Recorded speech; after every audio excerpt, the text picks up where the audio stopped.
Hi there, I'm Ben Pearce and welcome to the Tech World Human Skills Podcast. Every episode we talk through how to thrive in the tech world, not just survive. Now, if you want me to work with your team, just give me a shout. I love to help teams be more influential, memorable and successful with their stakeholders. Head over to www.techworldhumanskills.com to book a chat. Hi everyone and welcome to the Tech World Human Skills Podcast. Thanks for listening. It is wonderful to have you with us. Now, today we're talking about a topic very close to my heart. Big tech conferences. I love them. The things you can learn, the people you meet, the things you can give back. So today we're going to peek behind the curtain of one of the UK's biggest conferences, Tech Show London. We'll peek behind the curtain, see how it works, and learn how you can be successful speaking at conferences. Now, our guest today knows what she is talking about. She has worked for years in the conference industry and is Senior Content Manager for Tech Show London. Please welcome to the show, Renuka Jhalli. Ren, it is brilliant to have you with us. Hi, Ben. Hi. So lovely to be here. Thank you for having me.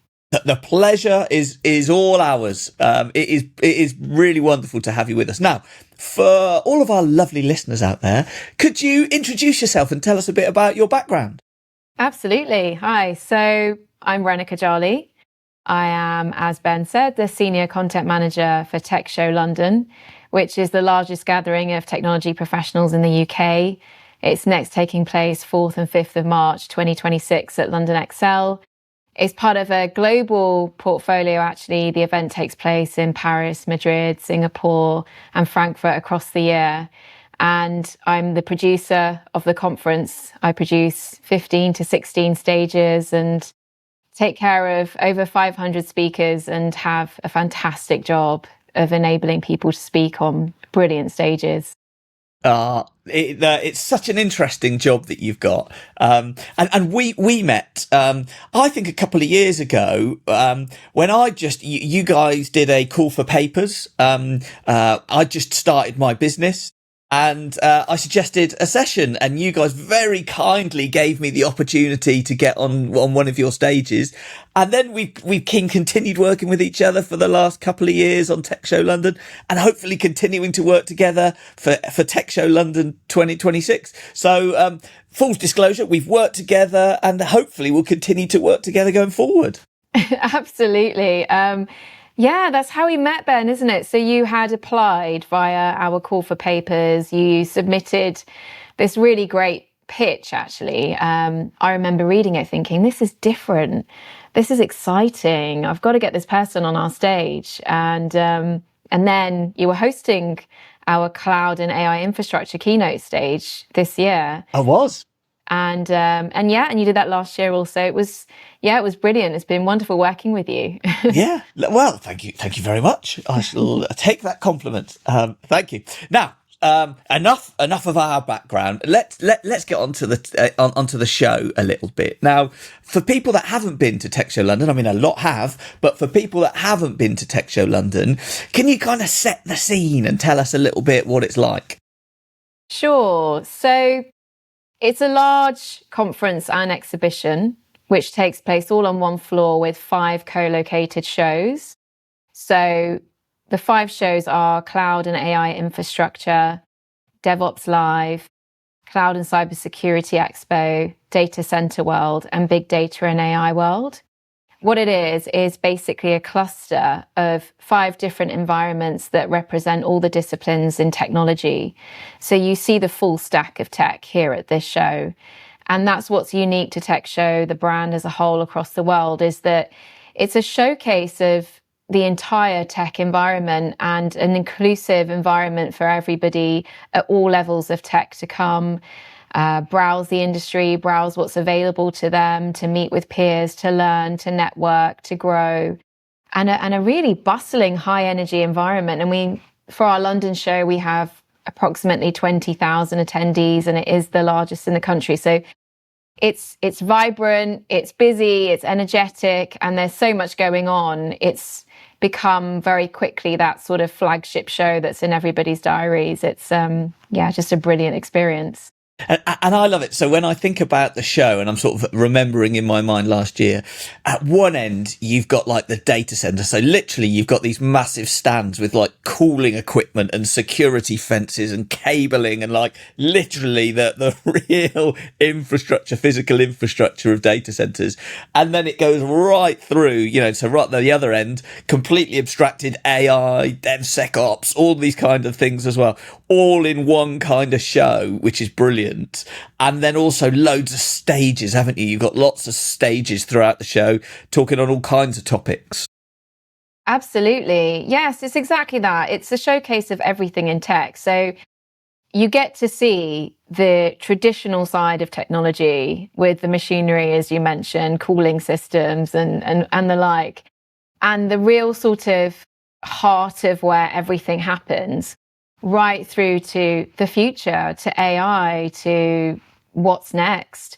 And to your point, also, there are several stages. So there's 15, sometimes 16 stages, which are all dedicated to each area of the show, as well as a central main stage, which hosts these fantastic celebrities. So we sort of cover everything topic-wise, from, like I say, that sort of traditional side of technology and where everything began, the sort of heart of tech, right in data centers, right through to what people need to be looking out for the future. And there's so many different mindsets that come together who are techies as well as strategists, as well as futurists. So it's exactly that. Yeah, it's a showcase of absolutely everything.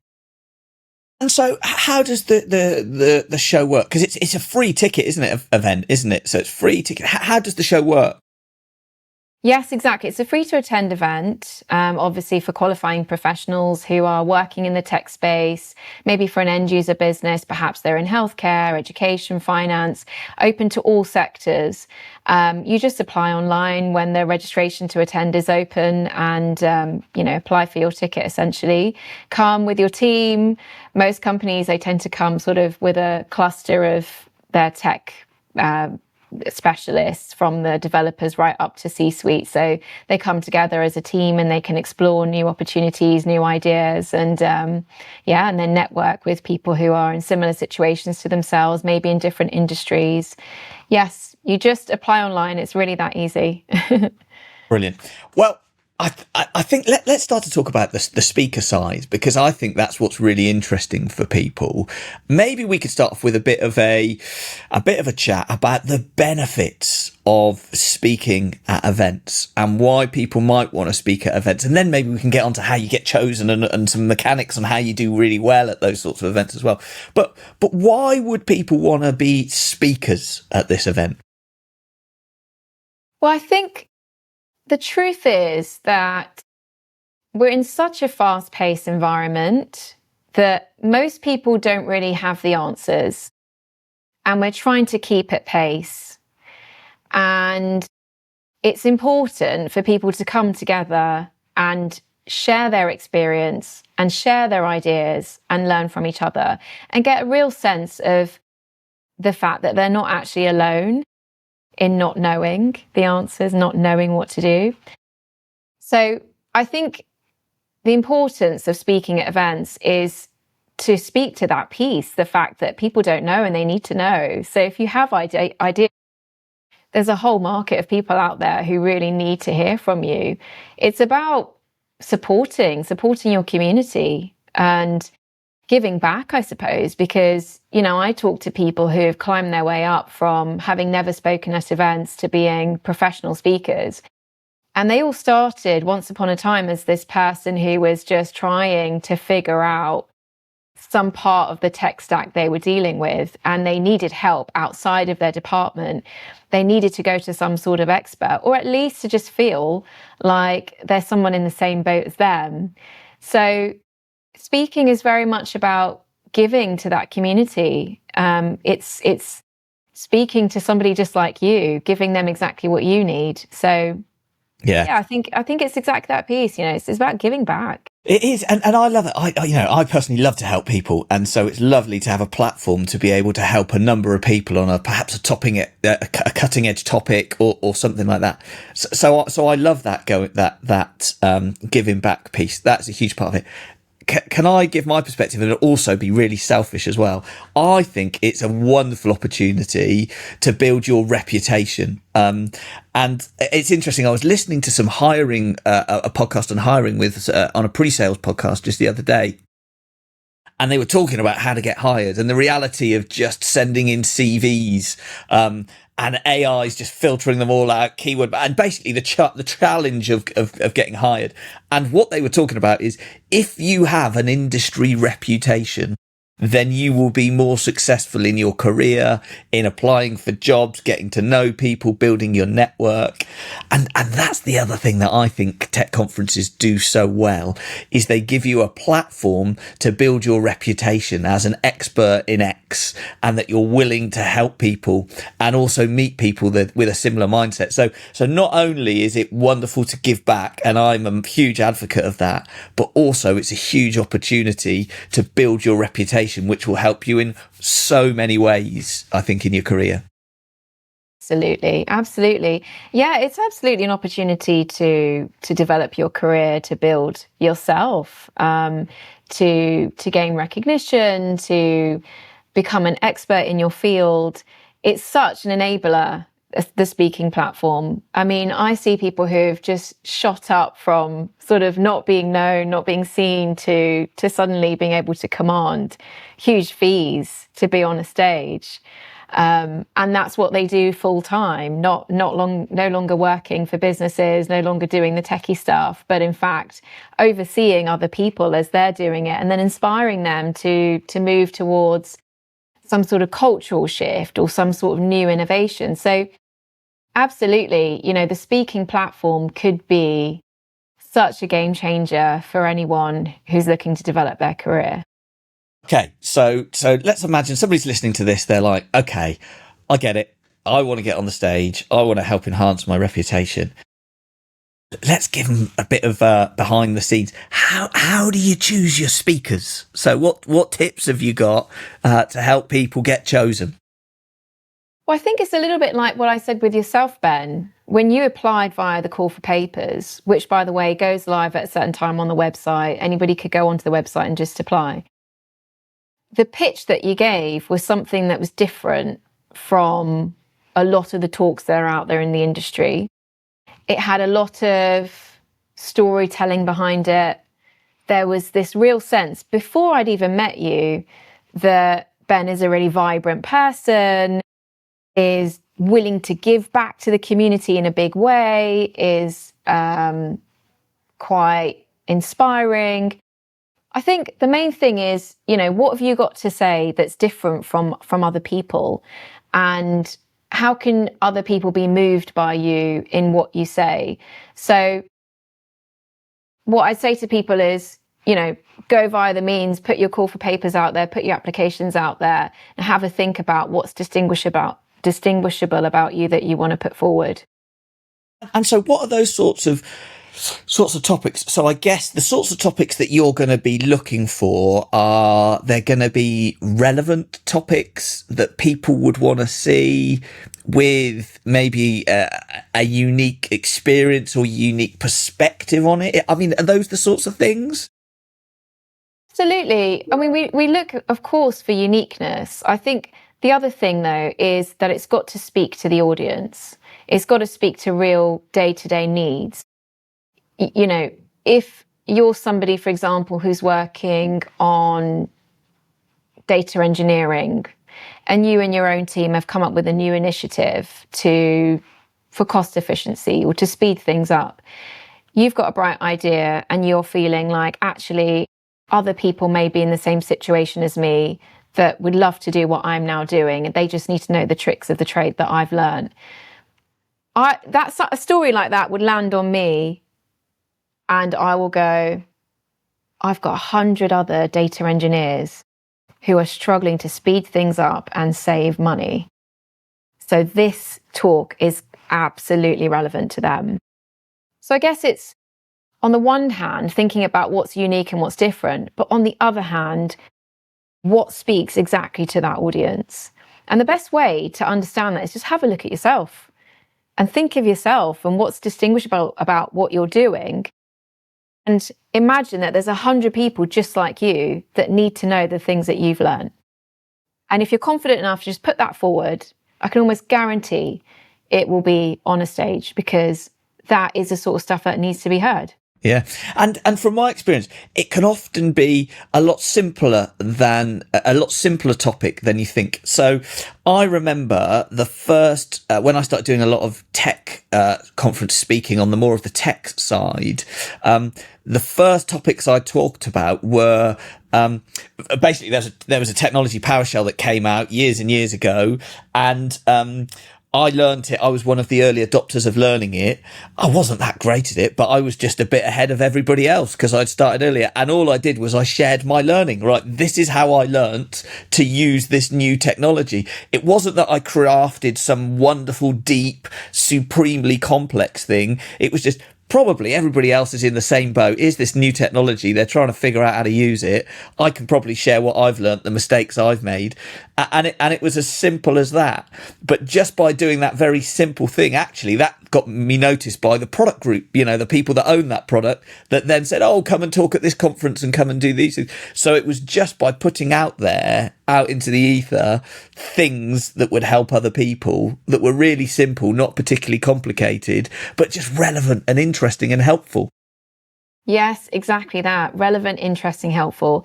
Yeah, those are the main things, really. And I think sometimes people overthink because they're downplaying the value of their ideas. Yeah. Thinking, oh God, this is too simple. No one's going to want to know that. I'm not going to put this forward as a pitch to speak at, the UK's biggest show, because it's basic. But actually, a lot of it is, when it comes to speaking, is how you deliver that. So when you're speaking on simple points and simple ideas, but with lots of passion and lots of character, people engage with you and they absorb what you're saying. And it may well be the very thing that sticks with them more than somebody else who's got some really complex idea that they didn't quite engage with. So yeah, it's exactly that, Ben. It's just committing to what you believe in and just going with it, even if it is a really simple idea. And so I guess the reality is they then submit this call for papers. So you need a reasonably punchy title, that sort of tells people what it is, maybe a bit interesting, doesn't go on forever, the title. And then you've then just got this paragraph, haven't you? Like a few hundred words maybe, where you pop in, this is what we'll be covering, this is what people will get from it. So those need to be fairly good, fairly punchy. Now, I may have heard this from some other conference folks that I know in the community. How about AI and getting that to help you create those things? Is this helpful? Are you getting stuff that's obviously just AI generated and a bit bland, or what's that like? Oh gosh. Look, if you're going to use AI, just use AI. It doesn't matter. What a producer is looking at is the context and the value of that discussion to their audience. And of course, a punchy headline and good writing is important, especially to capture them in the first instance. But a good producer also will try to look beyond that and feel the context of that conversation. So a lot of the time, I'm not using AI. I'm going with my gut instinct. I'm writing things myself and working with the speakers to try to produce something that's very authentic and very natural. So punchy headlines, great writing is great. And we're in an era now where, yes, you don't have to be a great writer. You can just use AI for everything. But also, don't forget that a good producer on the other side is looking at you and what's in your heart and what you're most passionate about, because you want to bring that to life in a way that's very human, right? And so remember that whatever it is that you're submitting, that you need to sort of showcase a bit of yourself as well. Yeah, okay. So maybe use AI to polish, help you get it the right length, or make it punchy. but the perspective has got to be unique. It can't just be that bland, these are the 3 points that everybody's going to say on this topic, or that, you know, the AI is going to generate from you. Create me a topic on speaking on big data. That is not going to be as interesting as somebody that's going, actually, I've deployed this to 1,000 people. These are the mistakes we've had, and these are the things that we've learned. That's going to be unique, and so wrap that round with good AI writing, but still come from a place of authenticity. Absolutely that. Yes, being authentic is the most important thing. I mean, that's what I see with all of our speakers, especially the main stage speakers, some of the celebrity headliners we've had. They're so brilliantly authentic. So yeah, it's exactly that. So I'm really intrigued by those main stage speakers. Let's come back to those in a second, because one last thing I'm just thinking is, so somebody submitted their call for papers, they've done that bit. Do you then go, oh, this person has submitted, first thing I'm going to do, I'm going to check them out on LinkedIn, or I'm going to check them out on, is that the sort of thing that you do, or do you take that as a standalone application? We absolutely like to check everybody out. We want to see the portfolio of that person. We want to understand them. We want to understand their career background, where they're working. We want a sense as well of kind of what they've had to deal with. So if somebody's had a past of large scale businesses and now they're in a new startup or something, we want to see that there's a lot to them that they're bringing in terms of experience. So we'll always go on LinkedIn, see their profile, or if they've submitted a CV or any other sort of speaker profile, we'll absolutely be having a look at that. And then the next thing will be to have a call with them. So there's a good sort of 3, sometimes 4 steps before we're making a final decision, where we're really investing time in getting to know that person, essentially. And it's to all the points that I just mentioned. We want to see their personality, the character, how they talk, and what they're passionate about. And then, I guess the decision in the end is sort of based on the relevance to that audience, and how well we can kind of work together to get it right. Mm. Brilliant. Let's talk about the main stage, because I think the way you've set it up is you've got your main stage, which is where you have your professional celebrity, shall we say, type speakers. And I know I think Professor Brian Cox, I think I've seen there. I think I've seen the founder of Shazam. I've forgotten his name now. He was there last. Chris Barton. Yeah, Chris Barton. Yeah, so I've seen Professor Brian Cox, Chris Barton. So that's your main stage. And then you've got lots of keynote stages, which tend to be more people from the industry, I would say, thought leaders and technical folks that are out on those slightly smaller, still pretty big stages that are around. Can we start off on the main stage? Because that's where, your very biggest stage, where you get your highest profile, most accomplished speakers there.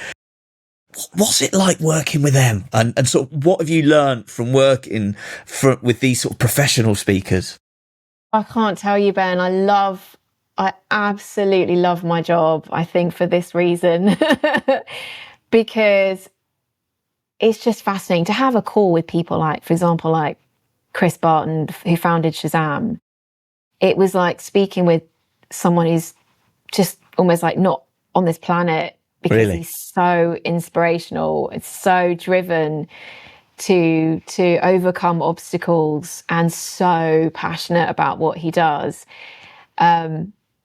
It's the experience of sort of kind of being the observer to people who had an idea and just went with it all the way, took it as far as they could to creating something that the world really needed that it didn't have once upon a time.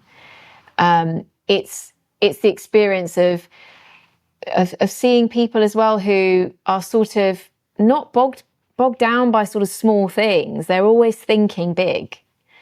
And then to talk with them about speaking and how to position a talk, or, how to give their messaging on a main stage. It's almost, if anything, I think I'm sort of learning from them. Yeah. And what I find is, and I hope that this is inspiration for anyone who's sort of just coming into the world of speaking or thinking, like, could I be on a main stage one day? There's nothing so distinguishable about them that's different from anyone. other than they had an idea and they just never gave up on talking about it. And they don't just talk about that idea on stages. They talk about it at lunchtime. They talk about it to their friends. They talk about it all the time. It's in their mind all the time.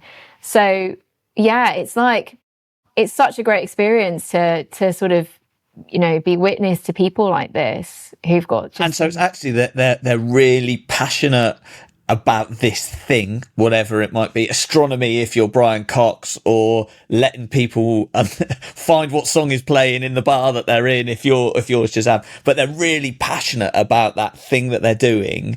And they tell you, I guess, the story in a way that only they can. And when I say story, I mean, they just tell them their experience of what happened, how it was, what happened to them, in a way that only they can. So it's just kind of their unique view of the world that is so interesting. And they just happen to be doing it on a stage in front of hundreds of people, hundreds of thousands of people. Exactly that. Yes, it's exactly that. Yeah, that's what it is. It's storytelling, isn't it? And that's what makes a great speaker, but it's not just them doing that on stages, as I say, like they're doing that all the time. So Chris Barton was telling his story of Shazam a million times before he ever got to a stage, you know? So yeah, and there's something about storytelling, isn't there? That's just so fascinating. Yeah. Yeah. So that's like your main stage where you, like I say, you get these celebrity big speakers, where I've spoken and where a lot of other people might speak, certainly to begin with, would be on some of these keynote stages that you've got out on the show floor. Have you got any advice from maybe the sessions that you've seen that are brilliant? Maybe the sessions that you've seen that weren't so brilliant, you know, and from all of your years of doing this, so that once people get selected to come and speak, how they could really nail it and just do a good job. Yeah, I think it's a lot of what we've mentioned already is sort of, to be good is to really be sort of authentic, passionate, tell a story in a way that's very real and be entirely relevant to the audience. So think of them like they're just you know, with the same problems as you, they're needing the same solutions as you. Be as down to earth as possible and as approachable as possible. Be interactive. You know, even if it's so much as raising your hand on the stage and asking people to engage with you physically, you know, those little things, those gestures, that sense of kind of oneness between the speaker and the audience is what makes a great session. I think what's not so great is where you're feeling like, as an audience member, this person isn't really here for me.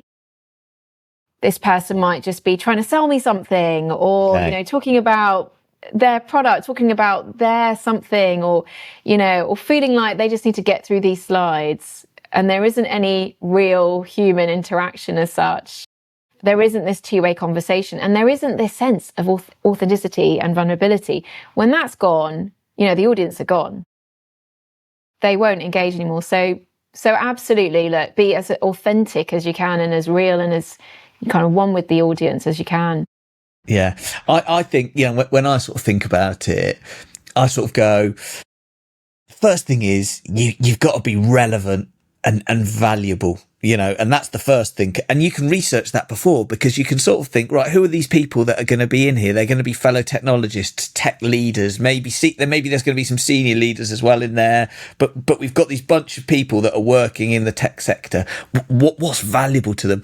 And I find often that's a bit easier to empathise with, because that's the sector we work in. That's the great thing about doing a focused tech show as opposed to a very generic thing. So I always think, well, can you be really relevant and can you be valuable? And I was wondering if you can create some sort of compelling content, you know, so what is that unique perspective you've got? What's that story of the thing that went wrong that you could tell nicely? Can we do some slides that aren't all just death by PowerPoint, you know, those typical things that you've just seen? So how can you create some compelling content, you know, that's really interesting, or a demo that's pretty exciting and shows something really interesting? And then this is then the other. So I always think, right, be relevant, have great content. And then the other thing is is how not to choke. Like when you get on that stage and there's hundreds of people sat there looking at you, and you're like, oh, flipping heck, right, this is a bit more nerve-wracking than I thought it was going to be. So sort of having that presence of mind and being able to control your nerves a little bit, so you're able to deliver the things that you'd planned to deliver and not have a freak out on stage. Those are sort of the areas that I always tend to think about. Yeah, absolutely. It's for everyone to think about, for sure. Yeah, no, don't freak out on stage. Look, like what I don't want anyone to overthink, I want all of my speakers to go on knowing that they can't get it wrong. Like they're just talking to people who are just like them. And I think it's important to remember that piece, that, no one's got it right. No one knows more than you. No one is expecting you to be, give all the answers to all of their problems. It's about people just want to connect, don't they? Yeah. Yeah, they want connection. They do. And do you know what? There's such interesting things. I mean, so I'm just thinking, if I think back over my podcast now, over the last few months, I have done loads of episodes with people from Tech Show London. So I hope I'm not going to miss anybody out now, because I'm just sort of thinking through. I did a great one with Itai, all about AI, so zero knowledge threat actors, which was just brilliant, which was Itai telling all of these stories about AI hacking, basically, and the future of hacking. And the way he told it, to your point about stories, was just brilliant. I think we had Oliver Cronk on, who was also, I met at Tech Show London, doing the darker side of tech. We were talking about the energy consumption of AI and, how much energy it really takes when you do one of those novelty little AI things. And, well, the reality of that. And that was really fascinating. And I think just the last one was James Freed, who was talking about why the NHS, why projects in the NHS fail, and why so many digital projects fail, and brought it to life with the reality of the projects that he'd been through and what worked and what, so I found your show, if nothing else, a great source of finding really interesting people from my podcast. But it kind of gives that flavour of these people that have got interesting perspectives, want to share the story, want to give back, and are just so compelling to listen to. Oh, it's absolutely that. Isn't it amazing, when you're in a room with 20,000 people, all in the same industry as you, all in the same boat as you, essentially, in some way, you get gems from everywhere, don't you? And you've mentioned that there's so many different stages. There's so many different mindsets here, and so many different voices with all different perspectives as well on the industry that other people need to hear, because it's when you talk to people and when you hear different points of view and you hear the stories, that you start to change, you start to grow, you start to go back to work thinking, maybe I can do something different here, because you feel inspired, because you've just, kind of just connected with something that was different from what you were already doing. Ren, I've just looked at the clock, and sadly we are rapidly running out of time. Maybe we could just sort of summarise a little bit. What would be your key takeaways from this episode for people? Key takeaways. Well, I would say that if you are new to the world of speaking at a technology event, don't hesitate. Apply to Tech Show London, please. I want to see you. I want to hear your ideas. Come to the call for papers online and just submit an idea. Even if you've never spoken before, just share your idea and don't be afraid. I would say also that if you are a speaker, that the top tips for success are, number one, to be authentic, to be vulnerable, and to be interactive. That's what will make a great session. And I think the other thing I would say is, like those main stages, if you've got some idea you're really passionate about, talk about it. Don't just talk about it on stages, talk about it everywhere. Talk about it over lunch, talk about it with your friends, find people who want to listen to you, and just speak. And that's what will make you a great speaker. Yeah. And I think from my perspective, as I reflect back, I think what you just said there, we need new speakers. It's the same old people like me doing it again and again and again. And we need that diversity of thought, those different perspectives, those people earlier in career as well, coming along, as well as some of the more seasoned long in the tooth folks. So I just really, I'd love to see as many people applying as we possibly could. It'd be brilliant to hear from people. And then, I just really like the idea, of showing that unique perspective, sharing those war stories that only you personally have got. That's just, that's what I love to hear. And that's what I love to hear from these people. So to get some new perspectives, showing the experience that they've got, would just be brilliant. And then just think selfishly, as well as giving back, which is brilliant. And I'm massive fan of that. It's also a great way to build your career, help you with future jobs, strengthen your network, all of those kinds of stuff. So yeah, it's a wonderful opportunity. So if people are interested in this, can you remind us, when is the show? When are the call for papers? Where do people go? All of those sorts of things. Absolutely. So the show is 4th and 5th of March 2026 at London Excel. That's the next edition of Tech Show London. And if you're looking to apply as a speaker, then the call for papers will be open around September time. Just jump online, apply, submit your ideas, as I mentioned. And similarly, there'll be a point where registration is live to attend as a delegate. So you just apply online for your tickets. Your main website to look for that, is it? I'm not going to guess at it because I'll get it wrong. I'm guessing it's got Tech Show London in it, but what's your main address? Yes, it's techshowlondon.co.uk. That's what I was going to guess at. And then I thought, if I do, I'll confuse people because I'll get it wrong and there'll be some cool acronym or it'll be something else. Right, okay. And I'll pop that in the show notes for everybody. And also, I guess you're on LinkedIn, so people can reach out to you if they've got an idea or just want to chat a little bit about a potential great idea.